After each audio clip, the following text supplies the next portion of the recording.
We've got ourselves a pretty full day. The latest of what's going on in Iran, the silly, silly threats from the Ayatollah. Is he even alive? And the Correction News Network. That's CNN. Let's start the show, shall we?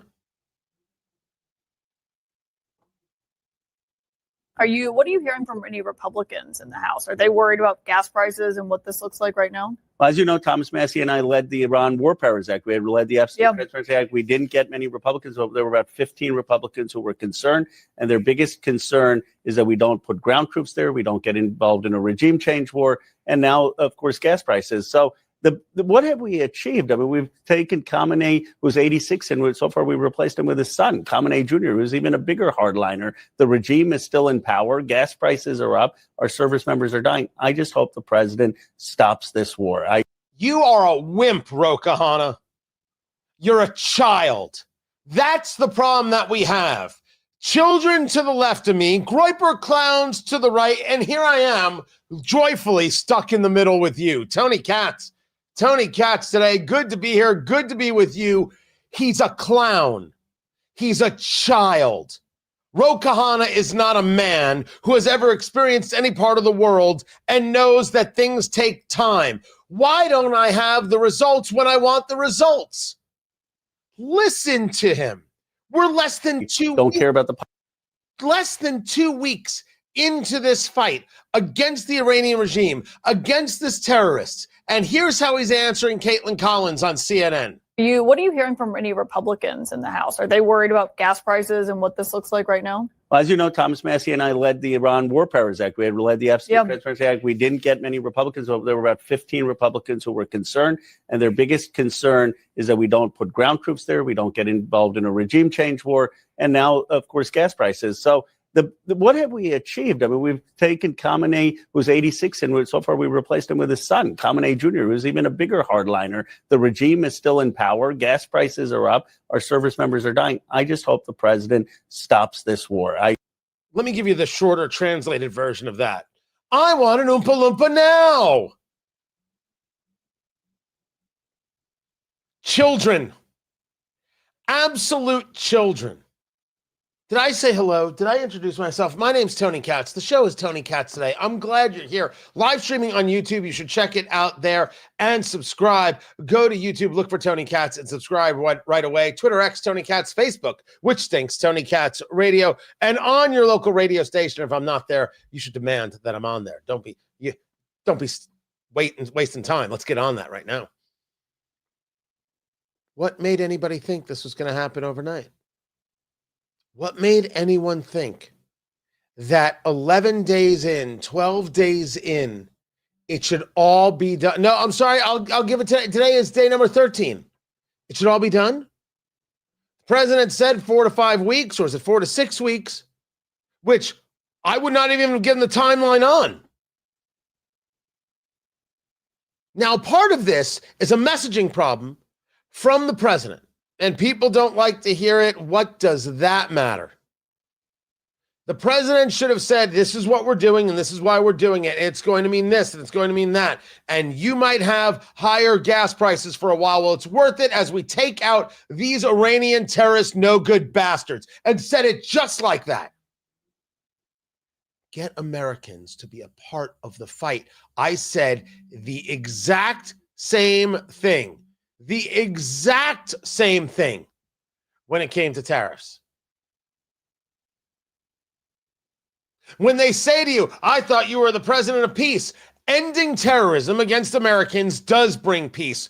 Are we all just silly little children? Well, you may be on the woke right, and you certainly are on the left. But those of us who are Americans, whether we're Republicans or Democrats, we understand that when you take out a terrorist regime, your life is better. That's how you answer the question. I got none of that. And I will tell you that I'm infuriated by it. Now, maybe part of me is being a little too hard on the administration, too hard on Republicans, and they are engaged in some of it. Well, then I can at least make the argument that they're not doing it great. They're not doing it strong enough. They're not doing it with connectivity. And it's so easy to do when you are listening to someone like Ro Khanna act like a child. Let's break it down a little bit.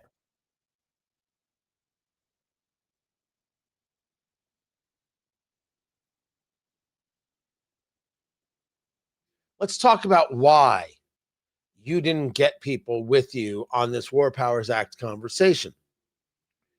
If you're serious about changing the War Powers Act, which allows the president to engage in these activities, has to then notify Congress about what the story is within 48 hours, from there, has to wrap up operations within 60 days or come to Congress and ask for a declaration of war.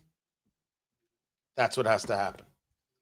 I favor going to Congress and a declaration of war when that is what is necessary. I do not believe that we should usurp the Constitution on any level. The War Powers Act exists, and the only time we hear about it is moments like this. The only time you hear about it is when an action is taken, which is to say that the party in power never wants to talk about the thing that would allow the commander-in-chief that is with also in their party to make an action in the protection of the United States. Only the party out of power wants to make that an issue. My argument would be if you both want to make it an issue, go right ahead. Make it an issue. Do something about it. But you want to change things in a knee-jerk style while we already have troops that are engaged in these battles on the air and by the sea, and you want to tell them turn around and go home? That's crazy talk. That is hateful. That is not what the rational mind does. That's silly, Congressman Khanna. I said Kahana. It's pronounced Khanna. My apologies there. It's a silly argument. This is not what a professional does. You're not prepared to protect a nation. And then you go on.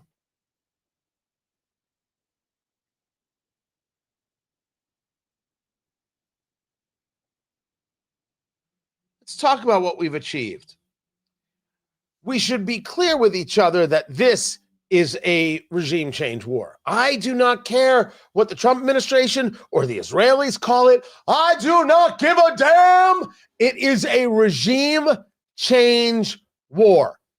Honesty. I know. It's so rare, but yet so refreshing, like having a Fresca. It is what it is. I don't care what some Republican, so-called conservative talking head on some cable news outlet says. It's a regime change war. We're absolutely getting rid of the Ayatollah and this regime. That's the plan. By getting rid of them, you end the ability for the Iranian regime to exist and therefore fund terrorists, and you see Hezbollah and Hamas and other groups completely disappear. Because if there's no money, well, some of them may stick around because they are true believers, but it's hard to get anything done. You make it more difficult for terrorists to engage in terrorism. That's clear. That is worthwhile. That is smart. But he continued, did Ro Khanna, the representative from California.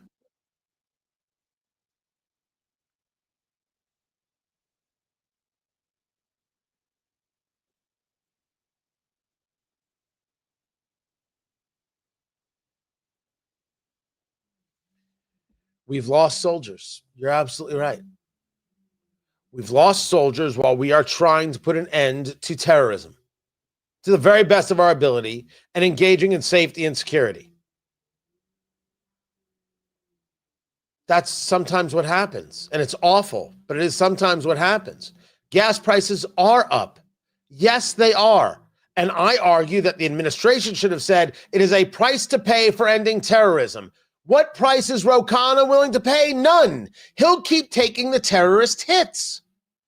Which brings us to another one of the more ridiculous comments that are out there.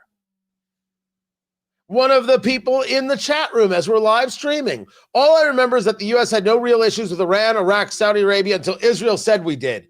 Is that right? Is this what the woke right told you? Is this what Tucker said today? Oh, if Tucker said it, it must be believed. Hey, producer Landon, do me a favor. I've got a list here. I want you to pick a number between 1 and 20. I have not gone over this with producer Landon. I want you to pick a number between 1 and 20. Go right ahead. Pick a number. Number 14. Number 14 is December 1984. Kuwait Airways Flight 221, hijacking. Iran-backed Hezbollah hijacked Kuwait Airways Flight 221, diverting it to Tehran, where they tortured and killed 2 American officials. This is a list of 20 acts of terrorism committed by the Iranians or funded by the Iranian regime against Americans. You want to pick another one there, producer Landon? Go ahead. Pick a number between 1 and 20. Oh, number 8 you want. That's the Hebrew University bombing, July 2002. A bomb planted by Hamas terrorists killed 5 American students at Jerusalem's Hebrew University. Shall I go on? No. Why don't you tell me more about how all you remember is that the U.S. had no real issues with Iran? With all due respect, I'm not interested in stupidity. I'm not interested in this Groyper lie crap. I'm interested in what happened, what's been taking place, and what we're going to do about it. I want the adults in the room, and I want the children to sit down. All the 23-year-olds who I want to respect. The 23-year-olds who I actually believe we should be fighting for, because the political left thinks that we should just keep taking the terrorist hits. We should keep taking the hits. Your future should be more and more uncertain. These people are anti your future. They're anti-family. You're trying to get your life started, and they have no interest in that. I have a great interest in that because I think it's a better way to live. And taking out terrorists is the way to do it. Taking out this regime is the right move. Go on, producer Landon. Pick another number between 1 and 20. Number 11, that's TWA Flight 847. It was a hijacking. Iran-backed Hezbollah terrorists hijacking TWA Flight 847. And they then tortured a U.S. Navy diver. You had dozens of American passengers on board. You then, of course, talk about the killing of Robert Dean Stetham, U.S. Navy Seabee diver, murdered by Hezbollah terrorists during that hijacking. Tell me there was no problem. They weren't bothering me. Ignorance will not be tolerated and is not an excuse for you screaming and yelling, well, the real problem here is we were dragged to this war by Israel. Dear God, with your obsession. Thank goodness Israel is a partner in wanting to take these people out. But if you think Donald Trump, if you think the American military got dragged into this, you want to believe it because you like scapegoating. And scapegoating is not policy, nor is it valuable. It's the stuff of the lowest common denominator.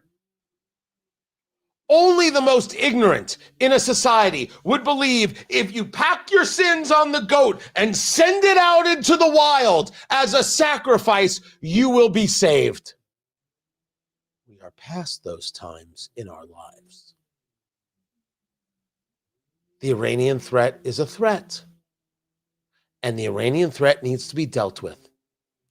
And children like Ro Khanna, children of the political left, the my God can't stop masturbating enough about my Israel hate groypers and the woke right. We got to push them to the side. What is it that we need to do? What is it that we should be doing? And how should we be doing it? And I do make the argument that the administration has done a lousy job of explaining the why. I concede that point. But just because they've done a lousy job of explaining it doesn't mean they've done a lousy job of implementing the plan. I want this done quickly as well, Representative Khanna, but it will be done when it's done. Also, don't tell me about the Ayatollah's son in charge. Has anybody seen that guy? Oh, no, we hear about statements. Maybe he'll make an appearance today, like the groundhog seeing his shadow. The reports are we've damaged, if not killed him too. Now for every member of the regime, breaking the IRGC in two, ending the flow of dollars to terrorist organizations, the end of Hezbollah, whatever is left of Hamas, a Middle East that isn't at war, so we could stop thinking about these people and focus on other things. If you don't mind, children and Groyper losers. I'm Tony Katz. This is Tony Katz Today.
Welcome back, everybody. Tony Katz Today. If you hear buzzing in the background, my studio is home based, and we had these large scale storms that came through central Indiana. Not as bad as what people in northern parts of Illinois got in Kankakee and some other areas. Those tornado footage is unbelievable. But I did lose a tree. And it hit the neighbor's fence. It did all the things that hitting a tree, losing a tree is going to do.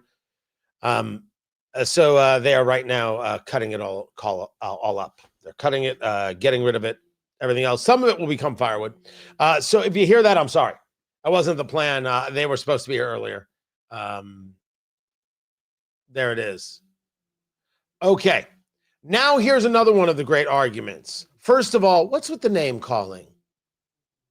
Okay, I did call them clowns. All right. I'll give you that. You yuts, you weakling. I'd say some other things, but I'm trying to be a gentleman. Iran has been 2 weeks away since 1988. You had the Israelis with Stuxnet. You've had some other bombing raids. Maybe you have kept them away, but that's a conversation about them and nuclear weapons. I've been bringing up the conversation of terrorism. Not deniable. Glad that we're ending them. That you're not, I think it's weak. I think it's silly. Totally silly.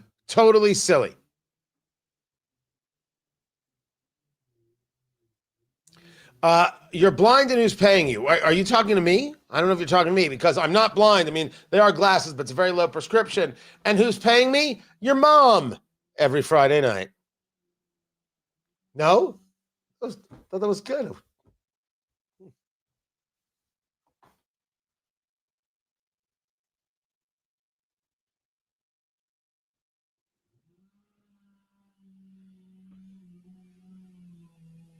targets, what type of protections you have. Based on what I've heard from reporting, the data that was looked at was a decade old. That any person who can get satellite access to Google Maps today can see that this was a school. New York Times had no problem getting that data and information for a report today. What do you intend to do at UCOM to make sure your targeting is consistent with American values? So that is Senator Gillibrand talking about this preliminary report, and I do put emphasis on the preliminary, that this school that was hit by the U.S. military because the data was out of date, and we thought it was still an IRGC, Islamic Revolutionary Guard Corps compound, and it was a school. Now, people have asked some good questions about how do you know it's a school, it's a girls' school, they send girls to school, that all those kinds of things. We're not on the ground, so there's no way to have the clearest data. Tony Katz today. I do agree that if indeed we made this mistake, we gotta owe up to it. We gotta deal with it. Does it change my outlook on taking out the regime? Absolutely not. Doesn't change my outlook. Did we purposely target a school? Absolutely not. That's insane. Are we going to find that it was a school and it was also used by the IRGC? Well, if we have Hamas as a guide, that's very possible. But this is Senator Gillibrand asking the question to members of the military who are briefing on this. This is about defense readiness in Europe and budget. But of course, the questions were going to go to Iran. And here was the answer. Yeah, Senator, thanks. Over the course of my career, I've as a fighter pilot, I've always done everything I can to avoid civilian harm and civilian casualties. And I would tell you, I'm absolutely committed to that. I know the department is committed to that. And that when tragedies like this happen, it causes us all to reflect and try to improve our processes. I've been involved in the targeting process, both at the tactical and the operational levels throughout my career. And I would tell you, we do have a number of safeguards in the system. Every single time that at the tactical level, I was going to release a weapon on a target, I was personally making an assessment as to whether there was any chance of civilian harm. And if there was that proportional to the military necessity of striking the target? At the operational level, both from my time in U.S. Central Command previously and then now at U.S. European Command, I can assure you that we have robust standards that we go through and look to see and update the imagery and update our understanding of the target and refresh the intelligence on a recurring basis. I have no doubt. And it's still possible we made a mistake. I'll wait for more investigation to take place. I'll wait to see what we can find out from. Is it just going to be satellite imagery? Are we ever going to be able to get on the ground to take a look ourselves? There's no question in my mind, when we make a mistake, we have to owe up to it. We have to say the words. That is our commitment to doing the best we can to not target civilians, as opposed to the Islamists and the Iranian regime, which is thrilled to target children and murder 35,000 protesters, as has been reported. I'm Tony Katz. It's just a reminder. The people who want to scream about this, I don't mind people discussing it. I want to know too. But they want to pay no mind to what it is that happened to Iranian protesters. No caring what happened to Israelis and others on October 7th. No caring about anybody else. Only how can it hurt the United States? These people are gross. They're gross. They are what they are.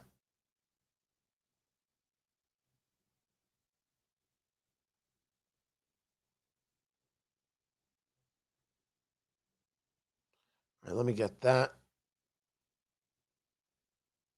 Let's see. So what else we got? What else should I be discussing, guys? What else are you in for? Just getting a bunch of videos ready.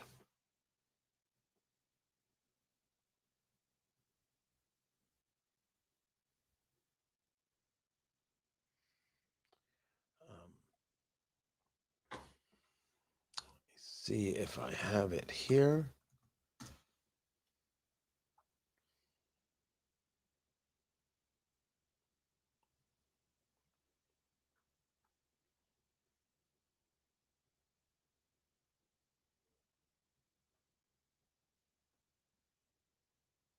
Sorry, guys, just looking for a video. There it is.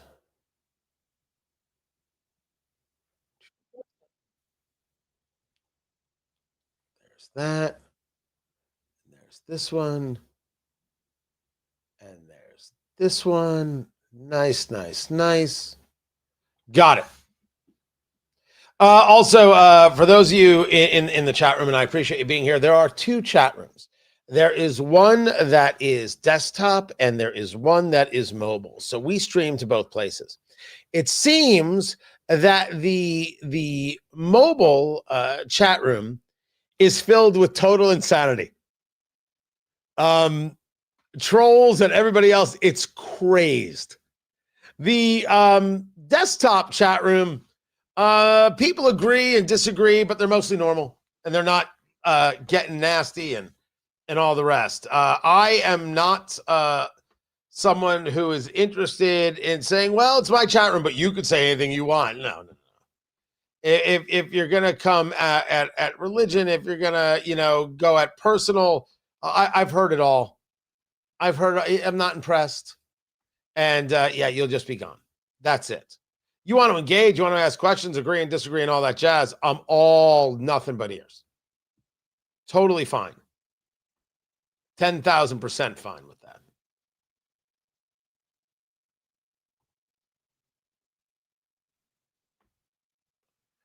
All right, we will get into CNN, which is the Correction News Network.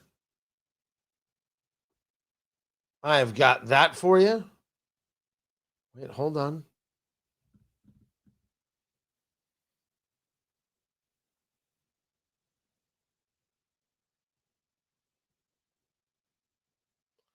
All right, so I've got it here as well. Coming back in 30 seconds. You guys know we've got a radio show that's going on too, right? So I'm in the radio show break, so that's what happens here.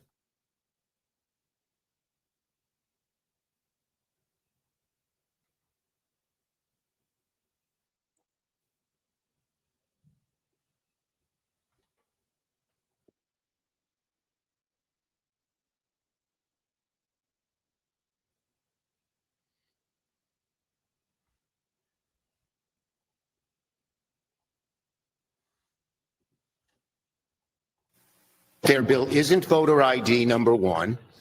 It is about voter registration.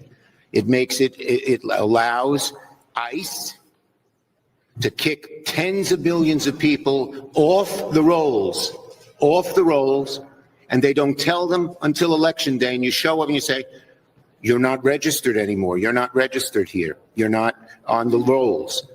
And they say, I didn't know that. This is a bill that destroys the country. Oh, Chuck Schumer. Upset with the SAVE Act, which Trump calls the Save America Act. Yes, you should have an ID when you go to register to vote. You should also have an ID when you actually go to vote. Now that we discuss it, Tony Katz. Tony Katz today, good to be here. Good to be with you. This was a clip played on Fox Business, and they then turned it over to Representative Mike Lawler of New York.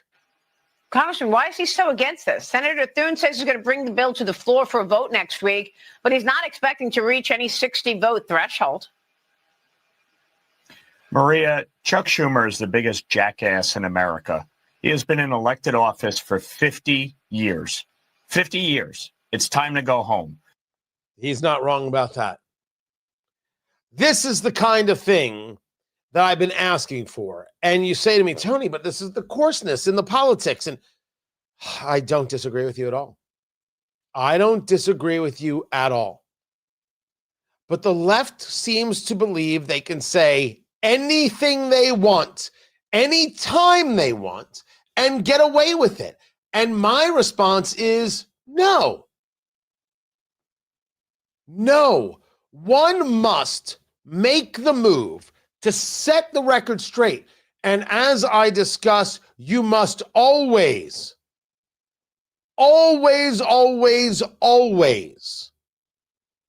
push back against the narrative. Every single moment. You cannot let the left have a narrative.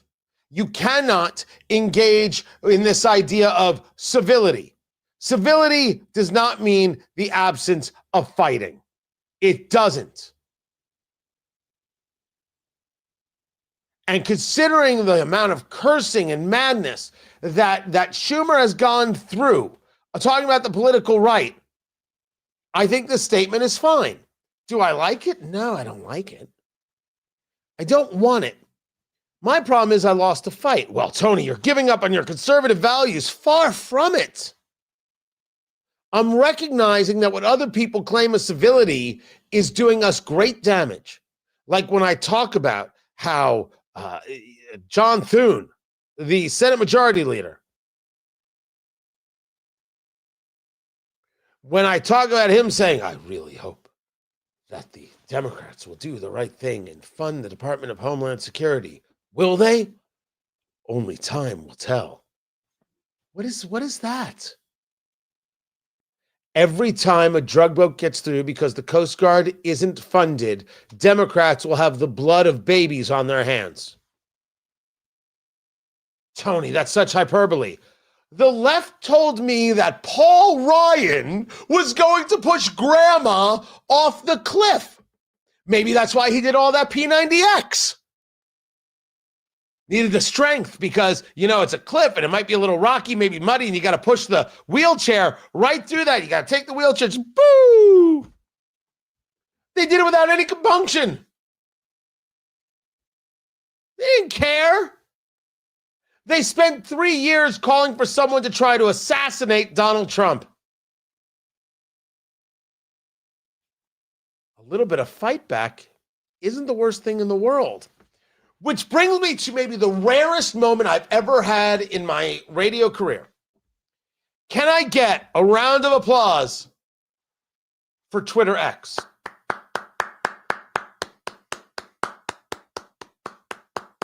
Thank you, Producer Landon. I appreciate that.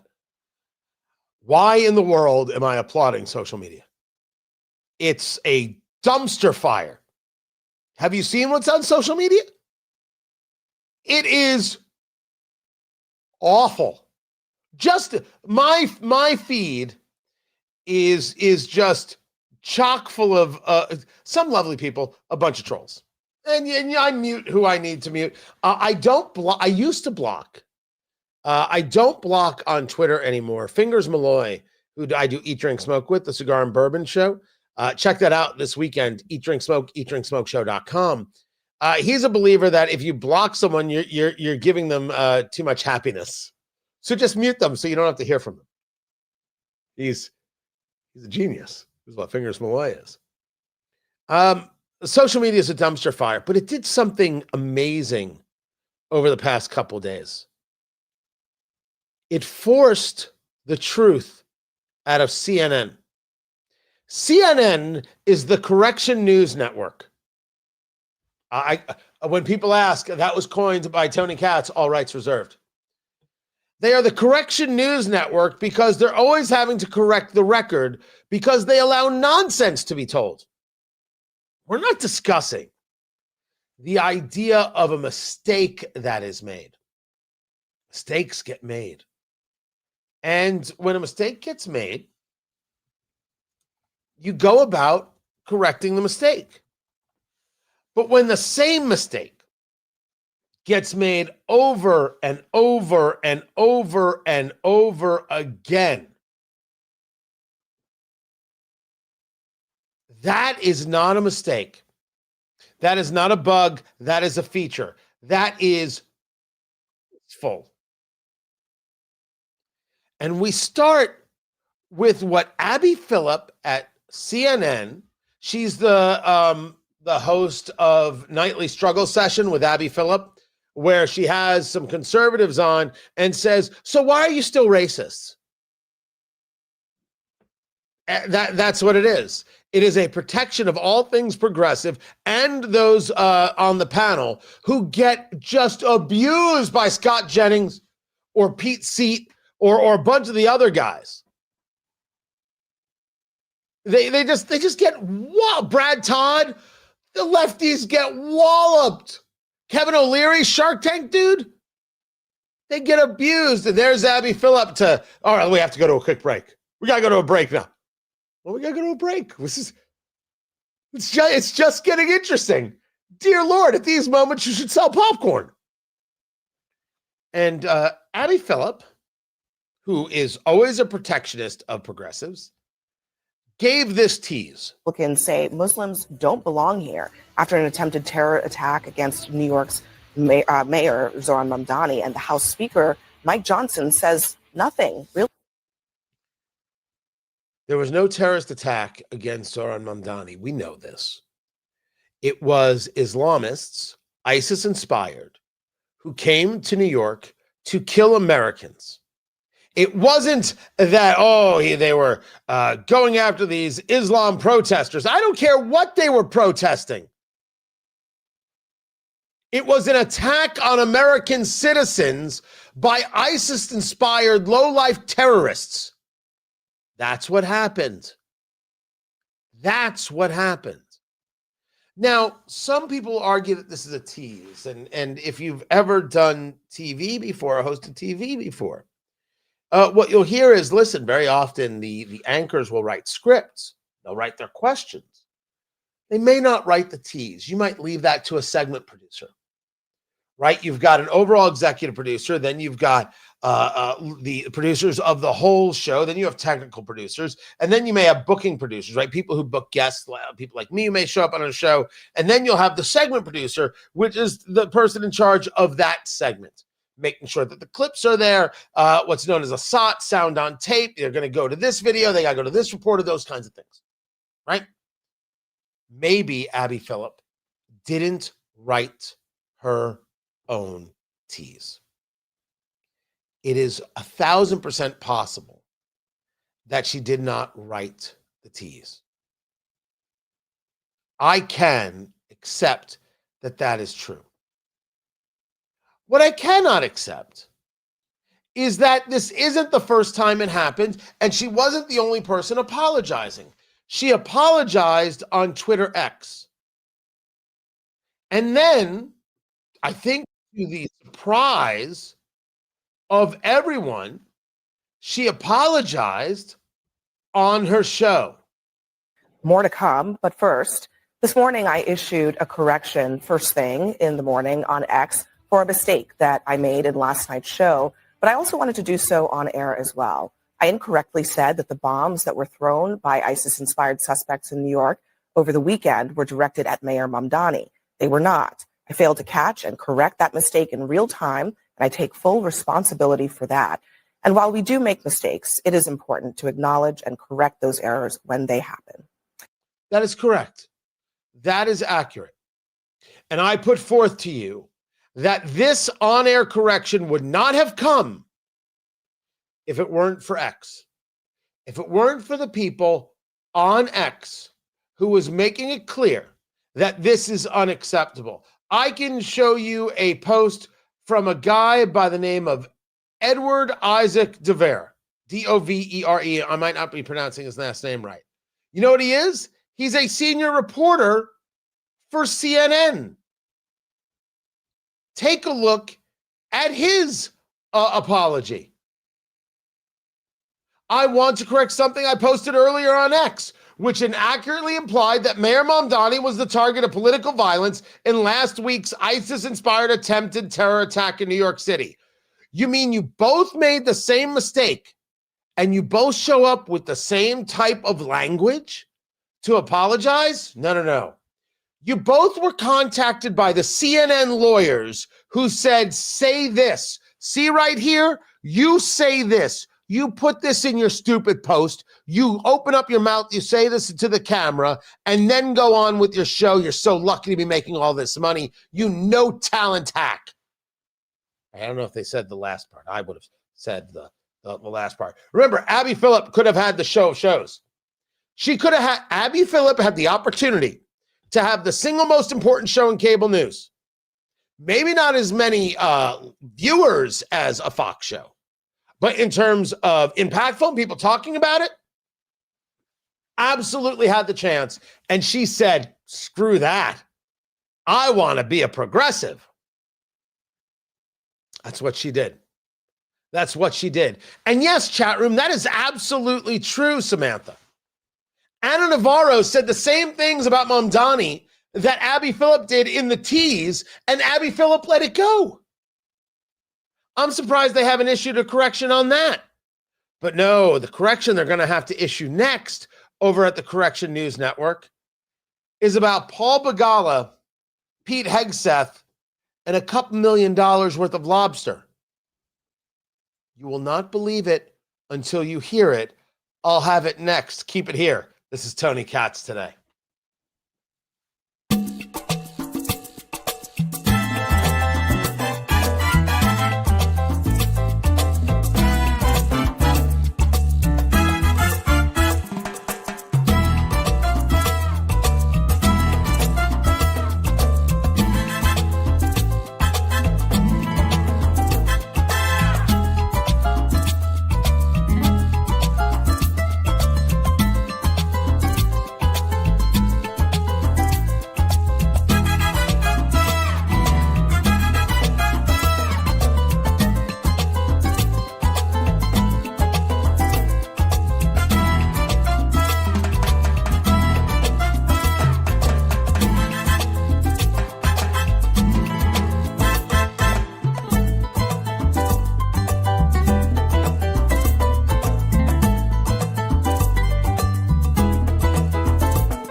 Welcome back, everybody. Tony Katz today. Good to be with you. So let's see. Where are we with, is anybody speaking, chatting, jibber jabber? No, quiet day. Quiet day. Now, should I play this thing about the lobster now, or should I tease it to the next hour? Huh?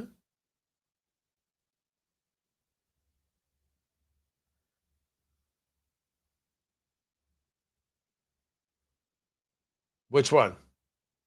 I know I'm not going to play any Joy Behar. Not doing it. Refuse to do it.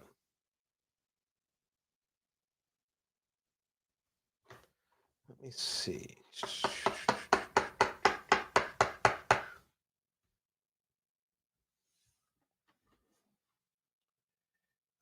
I've got that.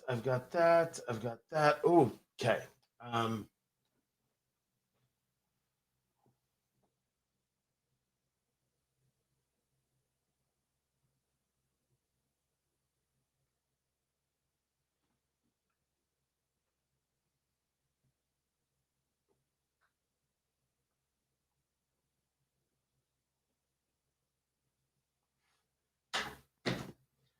All right.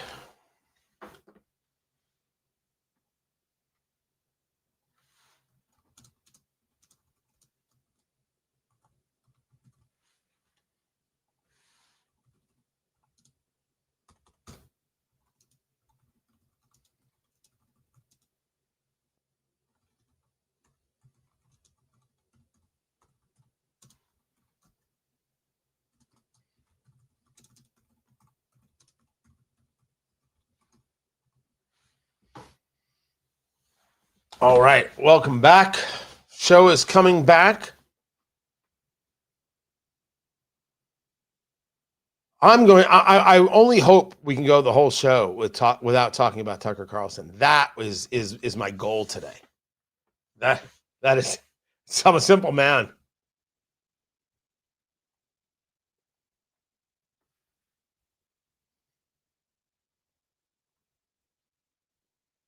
Coming back. When are we back? Okay, we will take 15 seconds. And then third hour, I will have the insanity of people screaming at Katherine Heigl, the actress. It's the left is never so happy as when they're just viciously angry.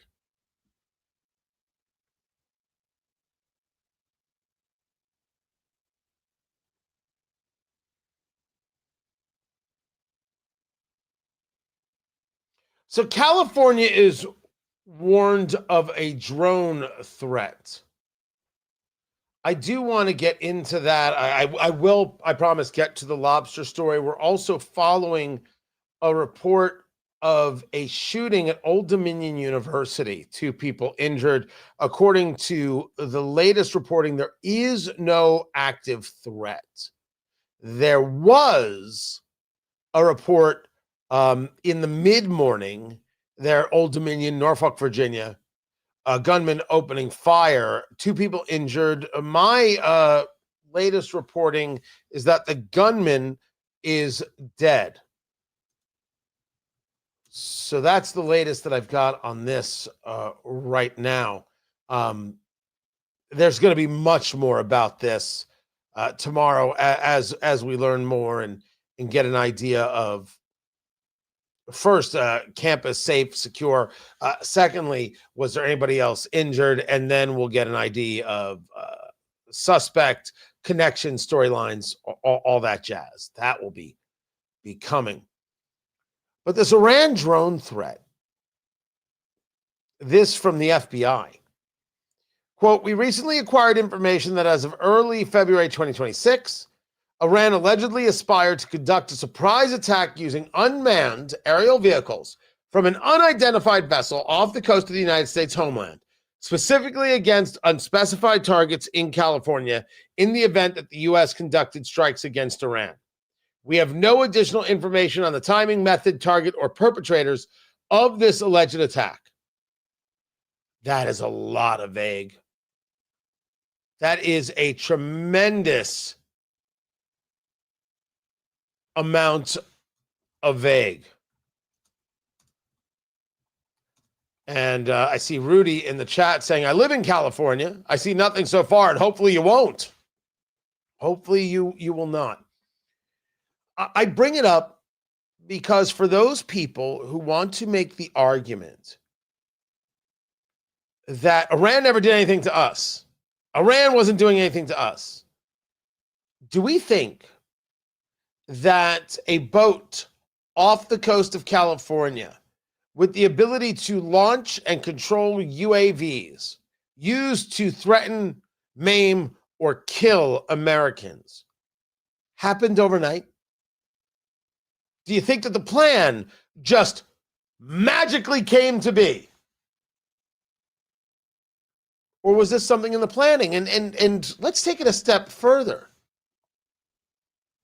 Was the vessel launching drones, UAVs from the boat? Or are the UAVs already on land and the boat's just where they're going to control them from? My point is, I don't know if this is going to happen or not. I don't know the 100% legitimacy here. But if we do believe that the Iranians plant things like this, the planning's been in the planning for years. They've always been the threat, and the regime had to go. I'm Tony Katz. So I wanted to get that because that Old Dominion thing had literally just jumped up. There's absolutely nothing else. Schools saying there's no longer a threat on the campus, still asking people to avoid the area. A main campus closed for the remainder of the day, which I think is more about making sure that they didn't miss any pieces or clues that could help them with identification and motives, etc. so that's the latest there. I'm glad no one's hurt, and hopefully it will stay that way. So that's the latest. I have a lot to get to. I will get to the lobster story. I do want to get to CPAC and Steve Bannon and make my statement as clear as day. I wasn't planning on going to CPAC. I had applied for credentials. I was like, okay, maybe I'll go. I'm like, it's the end of March and it's Dallas. I just don't have the time for it. I don't have the time to go. Then I see some of the speakers, and I don't know what we're doing here. And I get it. I'm on an island. You know how used to being on the island I am? No, not Epstein Island. That's gross. You're gross. Just here's the one group, here's another group, and it's like Goodfellas. One dog's looking this way, another dog looks this way. The dog's like, "What do you want from me?" It's actually one guy, right? It's the fisherman, one guy looking at this one guy. And that's the way I feel sometimes. Maybe you feel the same way. And maybe that's why we're all here together doing the show. But it's true that there's just so much. What are we doing? And I'm asking the question again, do Republicans have a fear of winning? Because, man, it really does look like they want to lose the midterms. It really does. It's surreal. So we're going to take a break right now. The radio show is in break. So we will be in break. Guys, smoke them if you got them. Keep it here. We'll be back in a few.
Welcome back, everybody. Tony Katz. That's me. The show is Tony Katz today.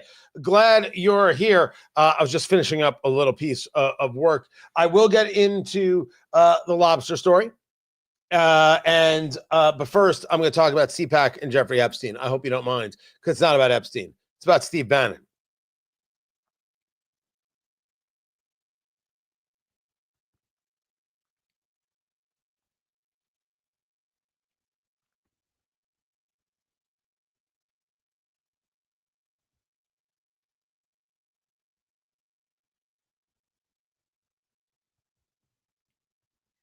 All right. Now we're done. Whew. Excellent, Smithers. Let's go do some stuff. Man, what's with my nose?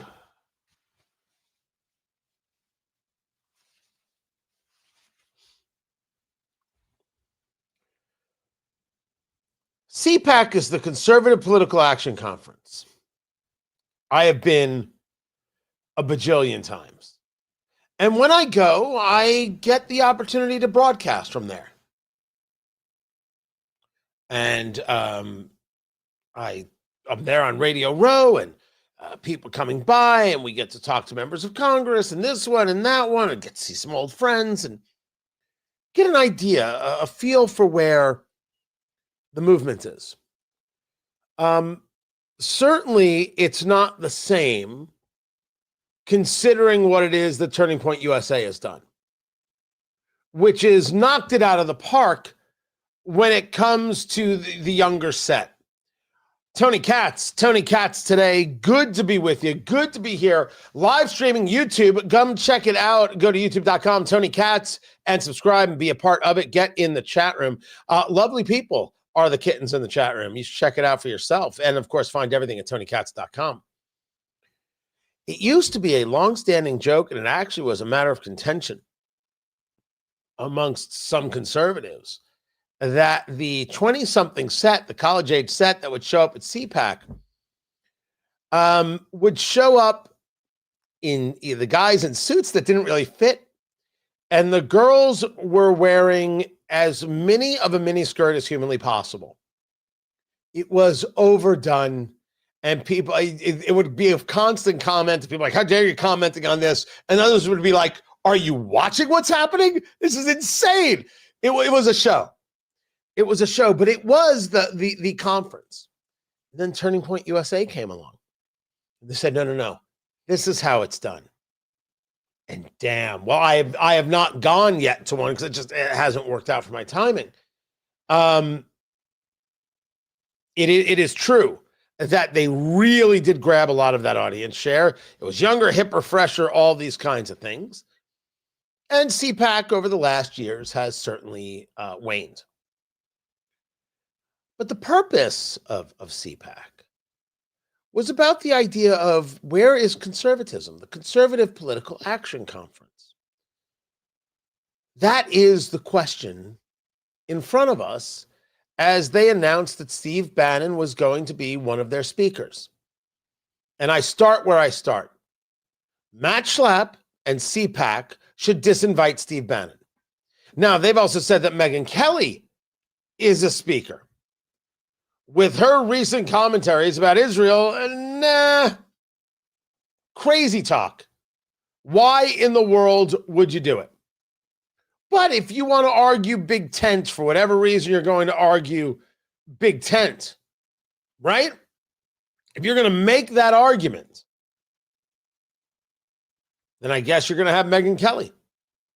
Maybe it's a understanding that I'm still not impressed. I am still not past the debate performance. I'm not. Going back to Trump in his first run for president. Why in the world would I think that her presentation was okay, valuable, good? And why in the world would I think that all of a sudden she's somebody that is a good voice? She, like anybody else, can make points I agree with and disagree with. I think her points on her fight with Shapiro and Israel, it's all just madness. And there are people who are speaking. Carl Higbee from Newsmax, I do his show weekly. Good for him. Representative Brandon Gill. I love the work he does in those House hearings. Solid. Tim Burchett. I got no issue with Tim Burchett. Nick Shirley. Those videos, great work. You bring me Matt Gaetz, I'm not impressed. I wonder why in the world you're doing it. You bring me Steve Bannon, I don't know what the hell you're doing at all. I don't know what you're doing, and I don't know why you're doing it. Not everyone has to agree with me. We can agree on a bunch of different things, and that's fantastic. But when it comes to Steve Bannon with 1,900 emails to Jeffrey Epstein, What are we doing? What possibly are we doing here? And how could this remotely be acceptable at a conference like this? Maybe the tent doesn't have to be that big. Now, I want to be sure that I'm clear about a couple things. I do not think Steve Bannon had anything to do with impropriety whatsoever. I would push back on that allegation 10,000%. I think Steve has done me dirty. I think Steve's a scumbag and he can kiss any part of me. No, I would never let him touch me. That's what I think of Steve. I don't care if he's angry with me. I don't care what he says. He wants a fight, pick a street corner. Screw him. Do I think he abused children? God, no. It would be an insane thing to think. I think he saw an opportunity with Epstein. It was a financial opportunity, whatever the case may be. And he's like, hey, I can help you rehabilitate. Hey, I can help you do this. Hey, I can help you do that. That's gross. And we see the amount of people who have been connected to Epstein and have had to basically lose it all. Right now, the owner of the New York Giants is trying to figure out with the NFL how he can hand the Giants over to his kids because he had an association with Jeffrey Epstein.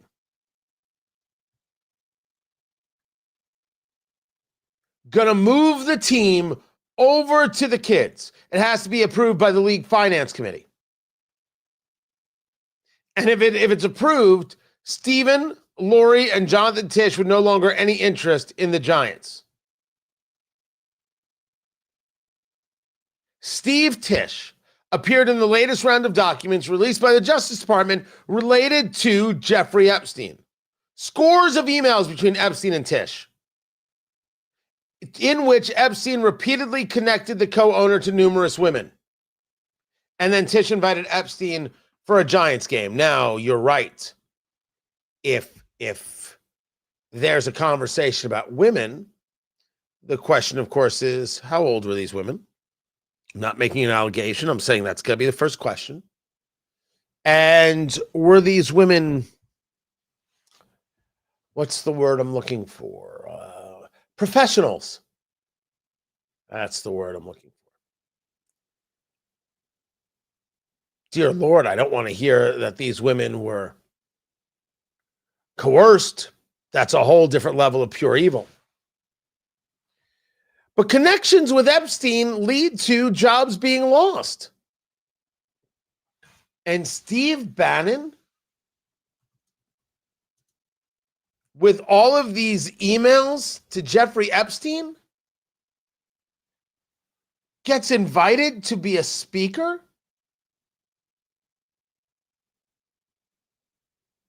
That's crazy town. That's nuts. Bannon was advising Epstein on a PR side. You don't bring him in. You don't let him be a speaker.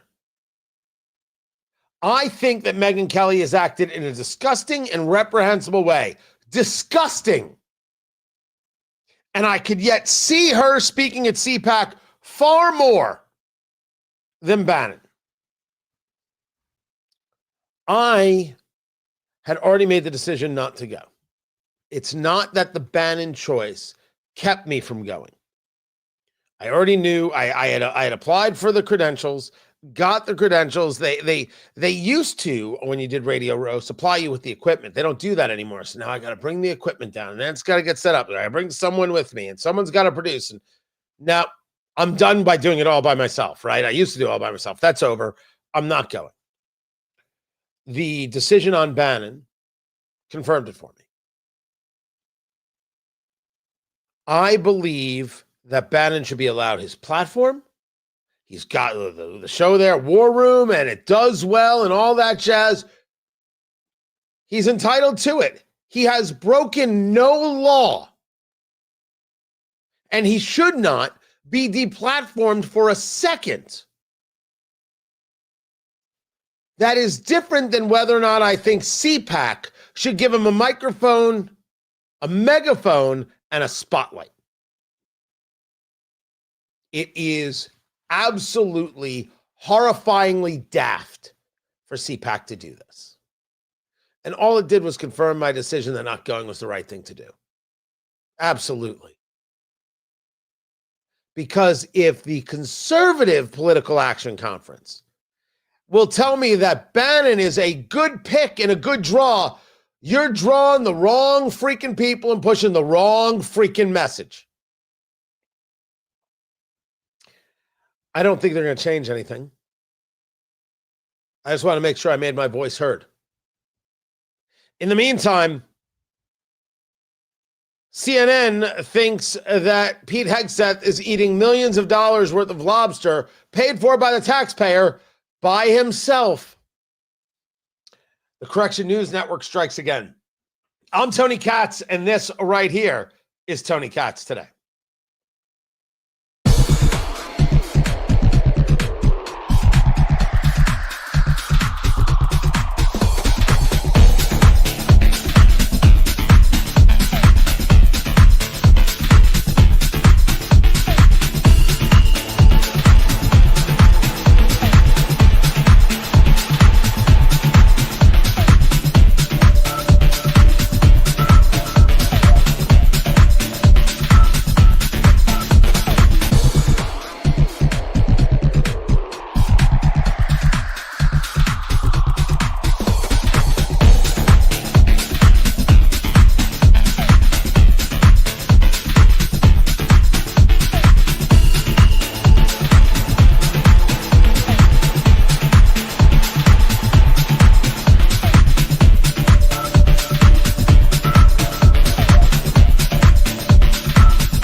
No update yet on this shooting that took place. As I said, we'll know more tomorrow. This Old Dominion University in Virginia. No update on the person. No update on motive. Nothing.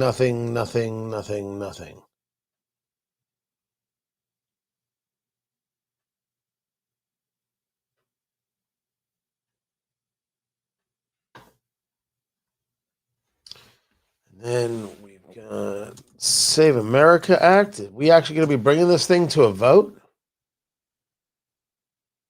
Oh, look at that. It is going to get a vote. It's going to get a vote. It ain't going to pass, but it's going to get a vote.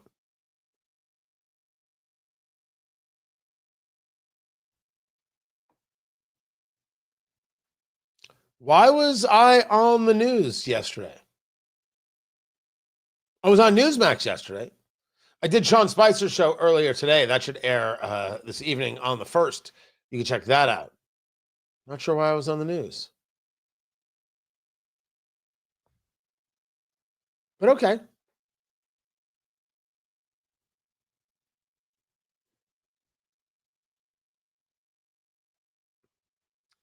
All right, I've got this, and I've got this, and where did I just put? There it is. All right, let's come back to the thing.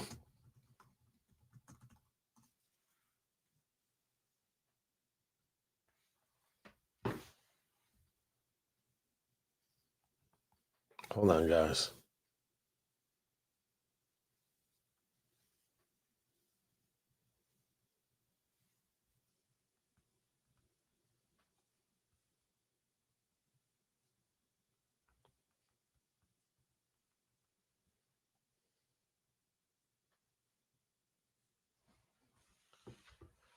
So we have got the SAVE Act getting a Senate vote next week. Well, will you look at that? Are we clear that it's not going to pass? Are we taking bets? I will take bets with you right now. If I win, I get to drink bourbon. But if I lose, I get to drink bourbon. I don't know what you're going to do. Maybe also drink bourbon. Tony Katz today. Good to be with you. I had a bourbon. Where is it? Where's the bottle, producer Landon? Oh, wait. I have no idea. I got to find it. Craziest bottle I have ever had in my life.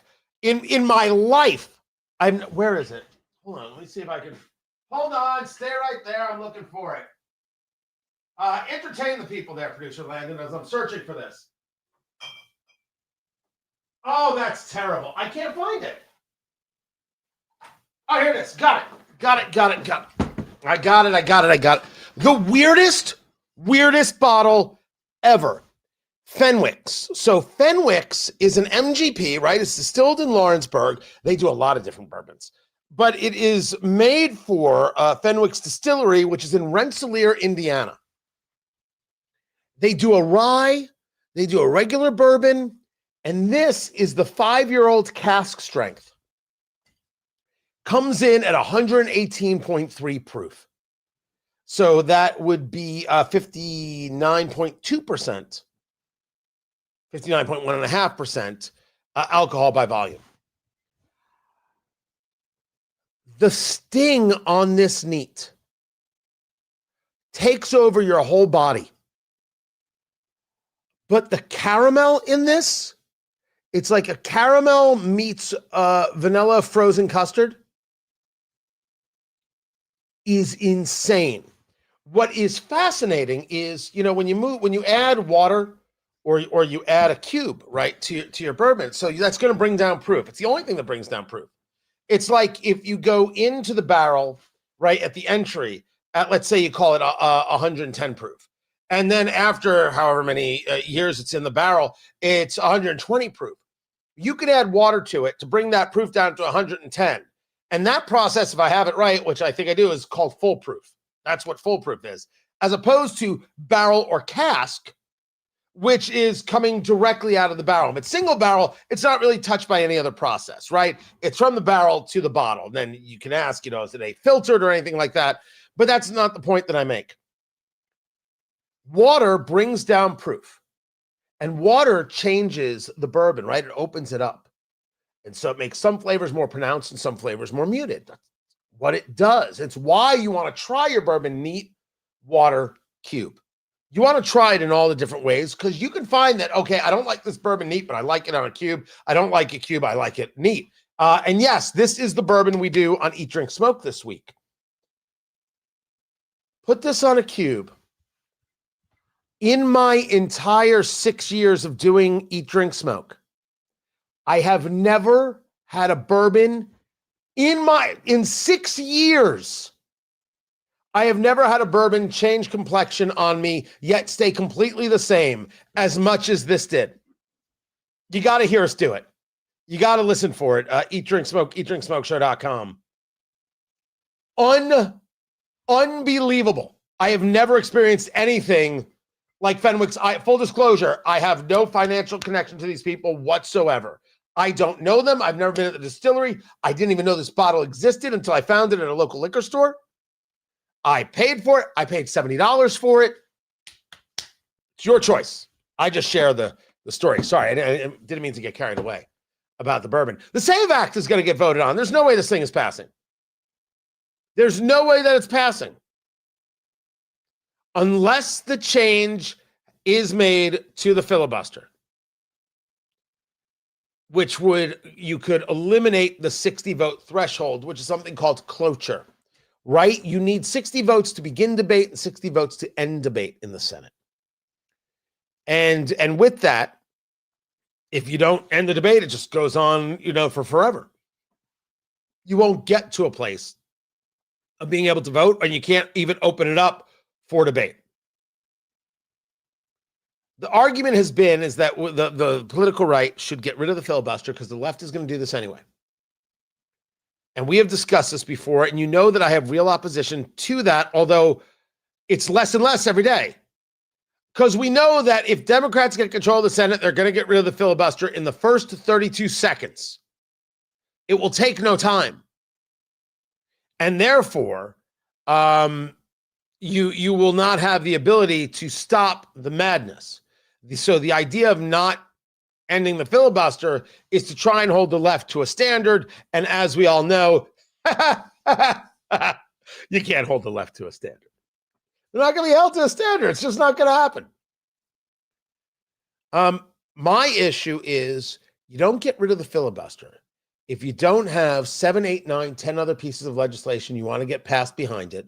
We already have the whip count in the Senate. You already have the whip count in the House. You already know who you have to mollify. You already bake into the cake the Thomas Massie, Rand Paul no, the Lisa Murkowski no, Susan Collins on the fence. You can't move without having all the ducks in a row. And I have zero faith in the Republicans to put their ducks in a row. Logistically, they're not Democrats. So that's what they need.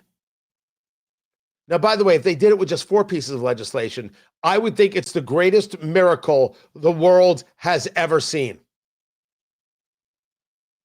That's my issue. You can't just do it for one piece. You got to do it for everything. You got to get it done, codified, finished. And I just don't see where these Republicans are organized enough to do it. But I do believe in calling for the vote and putting Democrats on the record. Well, Tony, this isn't about an ID when you show up to vote. This is about an ID to register. This is about setting a standard for us saying we protect voter integrity. And Democrats don't want voter integrity. Why not? Put them on the record, then hang that vote around their neck. It is the Scarlet A. It is the albatross. It is whatever the thing needs to be. You got to be able to tell the story about how radical they are. So call the vote. This is Tony Katz today. Fenwick's. Can't believe it was right here the whole time. Yeah, and then I've got this weird airplane bottle of tequila. Anybody want this? I don't know why I have this. And then I've got my ever popular throwback to the original Playboy Club ashtrays. Let me see if I can get closer there. All right. There it is. Yeah, it's kind of awesome. So I've got 2 of those right there. I don't even use these anymore. Of all the things, so I'm not a collector. I have a couple lighters that are very, very intense, very nicely done. By the way, you can't do 180 proof. That wouldn't be bourbon. You can do it as a whiskey, but it can't be a bourbon. But I don't collect lighters. I don't collect cutters. I have 1 or 2 nice pieces. And I really don't collect ashtrays. And some people have been lovely and have made some for me and given me some. And I have them. I really do appreciate it. I've got a beautiful one there that's got, it's a Greek key kind of thing around the edge. It's very nice. I have the ashtray. I don't know if you can see it. Can you see the table over there with the pillow? So that ashtray right there was purchased by my parents, I believe, at a store called Ethan Allen. I think that's where it's from. but it was purchased in 1977, and it's stone, but it's meant to look like bone around the edge. My parents didn't smoke, but they had a game table in the living room. Also Ethan Allen.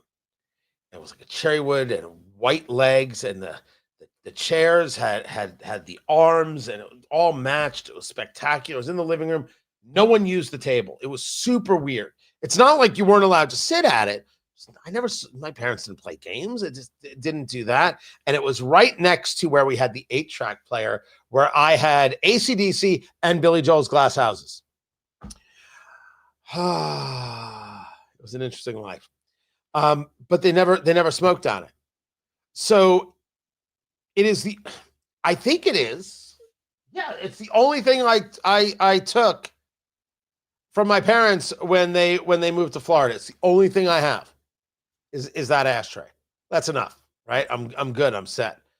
So I'm not much of a collector of things. So I have these extra ashtrays, which I got because I thought they were cool. I think I should wash them out and put them up somewhere. Make them a little bit of a decor. The decor I have is pretty simple, right? So I've got the comedy albums here. That's Mort Saul, and the next to that is Bob Newhart. And the one you can't see that you used to be able to see in the old shot is Steve Martin. And then you see behind me there, those are original World War I bond posters. Like selling, bonds, savings bonds. They are awesome. Absolutely, absolutely love it. Then on that, there's a piece of artwork at bottom. And for whatever reason, I put up my Marconi nomination plaque. I didn't win, so why do I have it up? Is that egomaniacal? I mean, it's a Marconi. It's like, okay, that's cool. I appreciate the nomination, but I didn't win, so obviously you all suck. No, so is that not a way to get nominated again? Oh, dang it. If only I knew how to be political. And then, I have, this was a gift from a friend. This is an old school Purdue ashtray. And you put you ash here, and then the smoke will come out. It's cool. All right, that's a little tour of the place. Let's get to the show.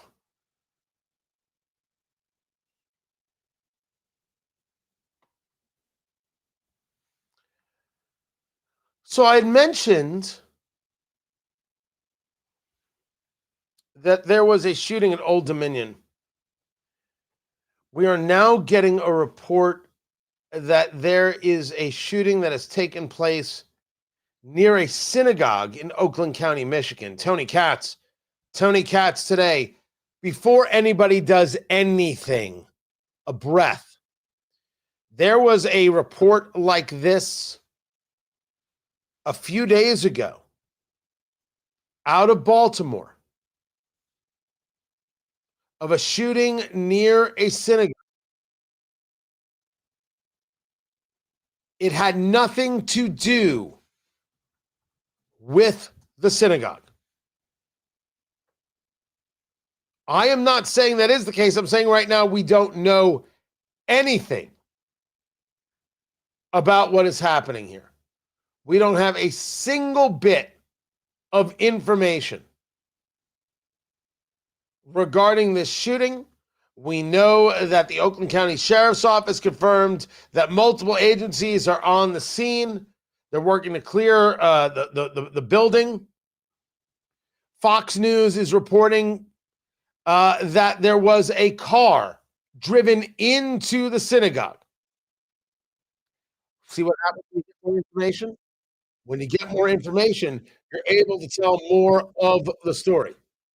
Right now, you could take a look at smoke coming out of the synagogue. Let me see if I can pull this up at the time right here. So the scene is some traffic and the parking lot of the synagogue. Then it is the actual synagogue itself. You can see those. You know what, Garrett? With There's an some update from the black FBI smoke right coming now. out It of appears this vents is of a the top. vehicle I do not railing know and if active this shooter situation. To your point about is the a smoldering fire and what happened Or in the not building at or the- at outside this of the time. building.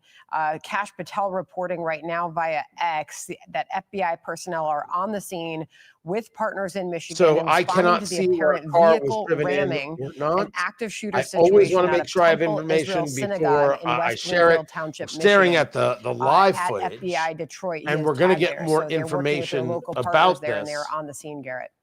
as Yeah, it and becomes that confirmation available. is significant because that suggests that this is playing You have out people exactly trying what we to saw enter happen the in synagogue, Grand I Blanc, think trying to Michigan, get last other fall, people out of where the you synagogue this have time. You someone have that smoke drove coming a out truck of into what the looks like to chapel be and then got an out exit. with I don't an know automatic necessarily weapon and started whether that's the shooting front individuals door there, or not. that were there worshiping. And these two areas are just about less than an That's the hour latest. apart from each I'm other. gonna. in I'll have Michigan. So more. this has been something I'll that share has it been on with you. people's minds Oh, there. and always in that good area to see the because people they out are there not far separated who are from one immediately another. When they posting see false and they hear flag. this, their You have minds no go back information. to what happened just a This few is months all we've ago got. in that attack on I can't people that tell were you just what it laying is their yet. faith and worshiping their God. Then Was it an act of terrorism? Was it an act of groypers? Was it somebody who had a medical issue? I have absolutely no idea. Is watching this and thinking I can make assumptions from now until the end of time, or I could be normal. I will take normal for 500, Alex. Doesn't take too much. Some people. Very, very, very weird. Speaking of weird, let me bring you to this story about lobster. The story about lobster brings us back to how CNN is the correction news network and how very much people with no information desperately want to think that they've got the whole story. They think that they could take a headline and they could take that and turn it into something. Because what they want is not the truth, not what you're after, not what I'm after. What they want is the narrative. You have to push back on the narrative everywhere, all the time, nonstop, and no question. You have to push back on it. These people lie. This brings us to lobster and Pete Hegseth. Pete Hegseth is the Secretary of War. And the stupid story from TMZ, Pete Hegseth blew billions on fruit baskets and lobster. First of all, why is TMZ reporting on the Secretary of War, Pete Hegseth? Honestly, has Kim Kardashian stopped making videos? Pity. The Pentagon went on an epic spending spree in September 2025 by burning through $93 billion, the most at the end of a fiscal year since 2008, which is, part of how budgeting works. If you don't spend the money, you won't get that money budgeted for the following year. And a calendar year in Congress is October to September. Super weird, but that's how they do it. So according to this, the Pentagon put $225 million on furniture, $12,000 for fruit basket stands, $6.9 million for lobster tail, $2 million for Alaskan king crab, $15 million for ribeye, $1 million for salmon, and $140,000 for donuts, which by the way, I could totally understand that. The absolute morons at CNN, Paul Begala, who Rush Limbaugh used to refer to as the forehead, right? There you go. Look at that. We just reminisced. Paul Begala thinks that Pete Hegseth took all this for himself. And Scott Jennings is staring at him like he's got 9 foreheads. And Paul Begala's like, can you believe this guy? He has spent $15 million in 1 month for ribeye steak, $6.9 million for lobster tail, $225 million for furniture. He spent more in the month of September than most countries on earth spend in their defense. Paul, do you believe all for himself Lobster tails? Do you believe While our troops no, are no, eating no, MREs? no, no, no, no. Do you Lobster believe, tails? Do you believe the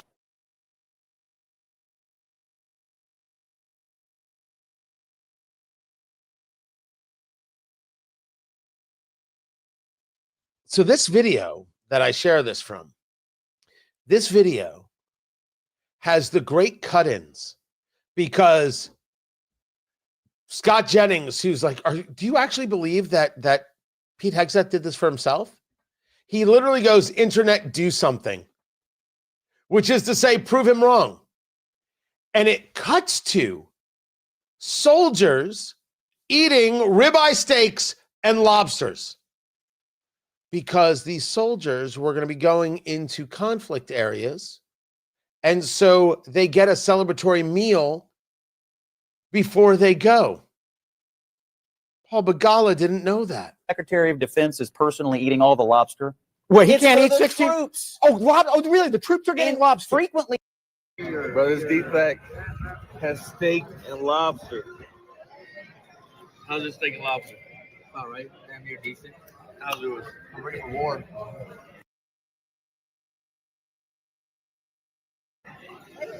We're going to war. Oh, Theater. my God. Troops who are going to war. Oh, get my God. Great meal. You know Okay. that. They're You getting know that. lobster. You are so I'm gonna full get of it. killed over this. You are You're so going to get full killed of over it. this. Internet, do something. I might have to double it. I had to run it back.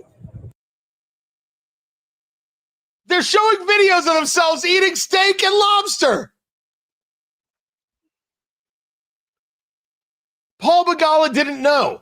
Now, I'll give you a full disclosure. I didn't know. But if you tell me $21 million for ribeyes, my question would be, who got the ribeyes? Paul Begala's question was, my God, how dare? How dare Pete Hegseth eat all this steak while our soldiers are fighting in Iran?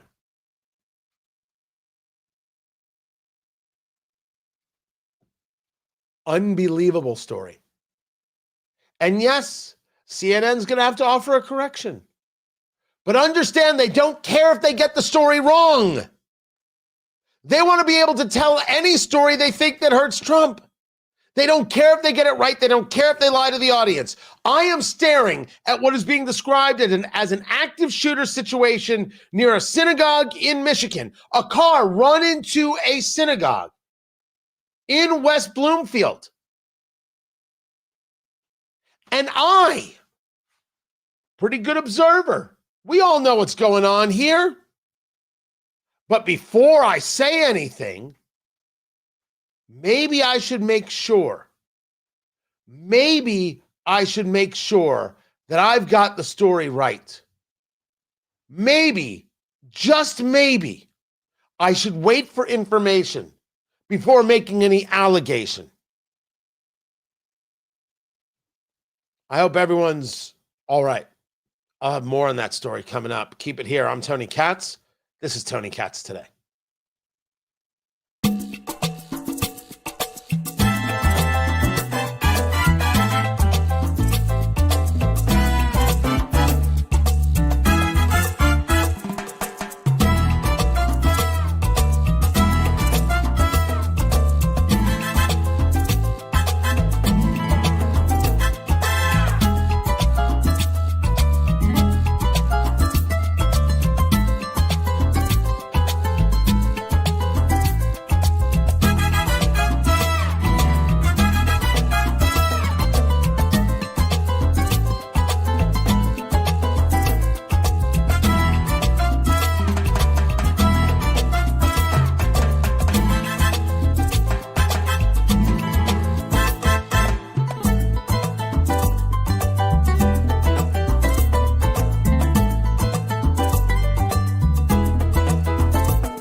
security officers who engaged.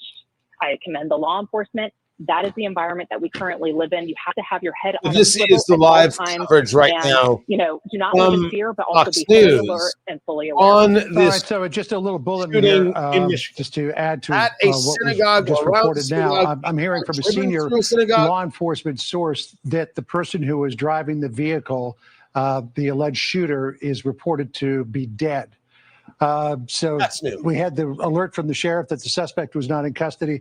I'm being told by a senior law enforcement official that the suspect is believed to be dead. And I was wondering, Nicole, if the shots that were fired might have come from somebody who was working for the temple, as opposed to from the person who was driving whatever vehicle crashed into the temple.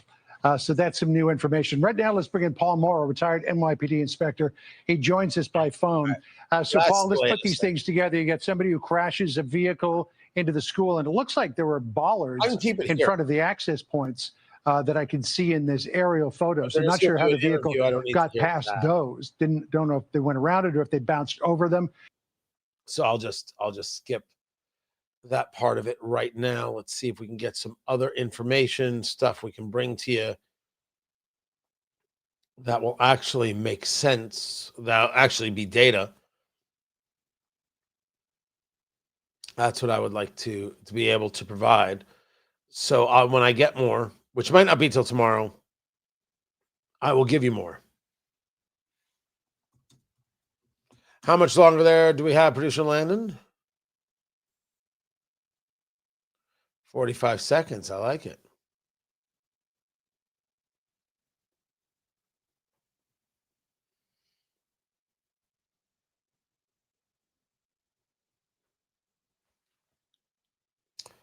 All right.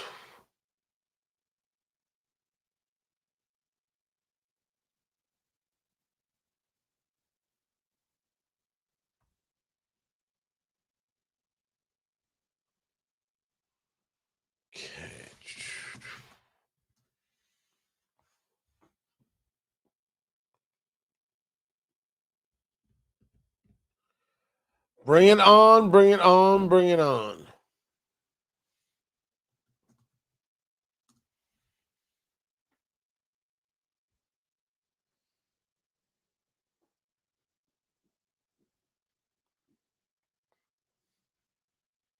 Oil prices moving back up. By the end of the day, you could be back over $100 a barrel on the Brent crude. Tony Katz. Tony Katz today, good to be with you. You got to clear the Strait of Hormuz. And you got to deal with the Iranians still being able to whether put mines in the area or have rocket launchers that can still engage threat. We've done great damage to the Iranians, but not enough to end the threat. This is going to lead to other conversations about moves that have to be made and how does one apply pressure. And that could include getting the Chinese involved, not directly, by affecting what is their business is the way that gets handled. Also, the United States is going to release 172 million barrels of oil from the Strategic Petroleum Reserve, part of the broader release of 400 million barrels agreed to by the IEA. So we are going to contribute half the barrels, basically. I'm not in favor of releases from the SPR. If it's going to be part of this global thing, maybe you can talk me into it a little bit.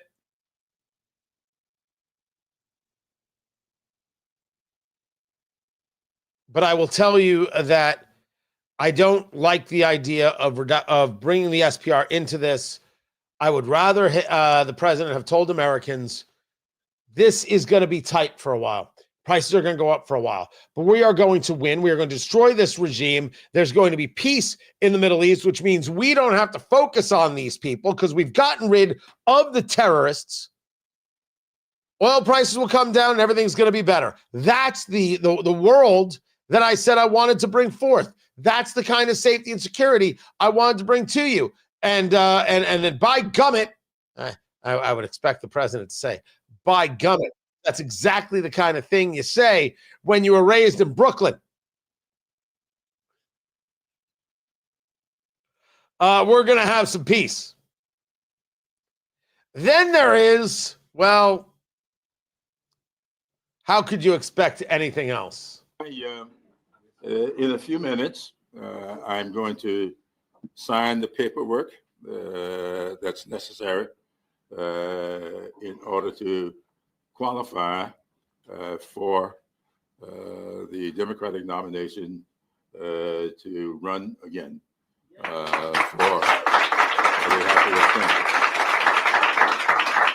That's 85-year-old Jim Clyburn, Congressman, South Carolina, the man who hand-delivered the victory to Joe Biden and put him in the White House. That guy.